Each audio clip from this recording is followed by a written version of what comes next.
अरे लाडो, बधाई हो, तुम्हारी बड़ी भाभी ने फिर से बेटे को जन्म दिया है। कस्तूरी जी खुश होते हुए फोन पर अपनी बेटी मयूरी से बोली। अरे वाह मम्मी, अब तो छोटी भाभी की डिलीवरी का भी समय नजदीक आ रहा है, मयूरी ने कहा। हाँ, आ तो रहा है, लेकिन कहीं ऐसा ना हो कि वो फिर से पिछली बार की तरह बेटी को जन्म दे दे, कस्तूरी जी ने चिंता दर्शाते हुए कहा। मम्मी, आखिर कैसी बातें करती हैं आप? ये भी कहीं भाभी के हाथ में है क्या? मयूरी थोड़ा गुस्सा हो गई, क्योंकि वो आज के जमाने की पढ़ी लिखी लड़की थी और कस्तूरी जी पुराने जमाने की सोच वाली, जिनके लिए बिटिया का जन्म कभी भी शुभ नहीं रहा।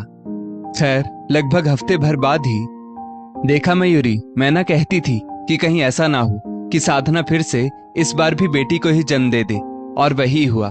फिर से एक और लड़की का बोझ इस परिवार के कंधों पर बढ़ा दिया। इसके तो लक्षण बिल्कुल अपनी मम्मी पर ही चले गए। साधना तो खुद ही 4 बहनें हैं और अब उसने 2-2 बेटियां भी पैदा करके डाल दी। पता नहीं क्या सोचकर तेरे भाई राजू ने इससे शादी रचा ली। मेरा तो बिल्कुल भी मन नहीं था, लेकिन आजकल के बच्चे जिद्दी जो ठहरे। फोन पर ही कस्तूरी जी बुरा सा मुंह बनाकर अपनी बेटी मयूरी से बोली। मम्मी, आखिर हो क्या गया है आपको? मैं कितनी बार आपको समझा चुकी हूँ, इसमें भाभी का कोई भी कसूर नहीं है, लेकिन आप तो समझना ही नहीं चाहती। पोते की खबर आपने मुझको इतना खुश होकर सुनाई और पोती में आपने मुंह बना लिया।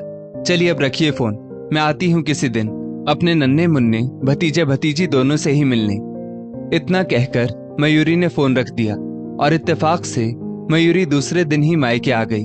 लेकिन उसने जब अपने मायके वालों का रवैया देखा तो उसको बहुत बुरा लगा। हर कोई बड़ी बहू नीता की देखभाल में जुटा पड़ा था और छोटी बहू साधना की तरफ कोई ध्यान ही नहीं दे रहा था। नीता की तो खिलाई पिलाई मेवा मिश्री से हो रही थी, वहीं साधना को सिर्फ 2 वक्त का खाना ही दिया जाता। यहाँ तक कि नीता के बेड के पास हरीरा पंजीरी का डिब्बा भी रखा और साधना के लिए कुछ खास नहीं। और तो और सबके सब मिलकर साधना को दूसरी बेटी को जन्म देने के लिए दोषी भी मान रहे थे। दादी, पापा, मम्मी, यहाँ तक कि साधना का पति राजू भी बेटी के जन्म के लिए साधना को ही जिम्मेदार मान रहा था। ये बात मयूरी को तो बहुत नागवार गुजरी, क्योंकि वो साइंस साइड से पढ़ी हुई थी और ये बात अच्छी तरह से जानती थी कि बेटी या बेटे के जन्म के लिए स्त्री नहीं पुरुष जिम्मेदार होता है। आज उसने अपनी भाभी के लिए आवाज उठाने की ठान ही ली और जब रात में सब लोग एक साथ बैठे खाना खा रहे थे तभी मयूरी बोली, आप लोग छोटी भाभी को बेटी होने के लिए जिम्मेदार क्यों मान रहे हैं?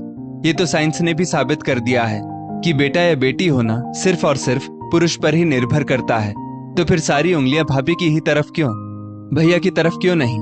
अफसोस कि भैया भी भाभी को ही बेटी को जन्म देने के लिए जिम्मेदार मान रहे हैं।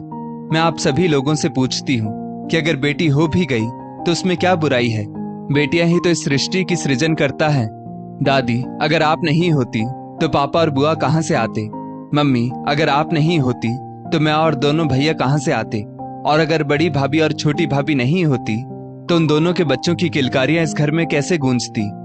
मयूरी बोले जा रही थी और घर के सब लोग शर्मिंदा होकर चुपचाप उसकी बातें सुन रहे थे। सच्चाई तो वो भी जानते थे, लेकिन समाज हमेशा से ही स्त्री को बेटा बेटी के होने का जिम्मेदार मानकर प्रताड़ित करता चला आ रहा है।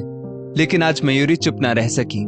अंदर कमरे में गोद में अपनी बेटी लेकर बैठी साधना साड़ी के पल्लू से अपने आंसू पोंछ रही थी कि कम से कम कोई तो उसके सम्मान को लेकर इस घर में आवाज उठा रहा था।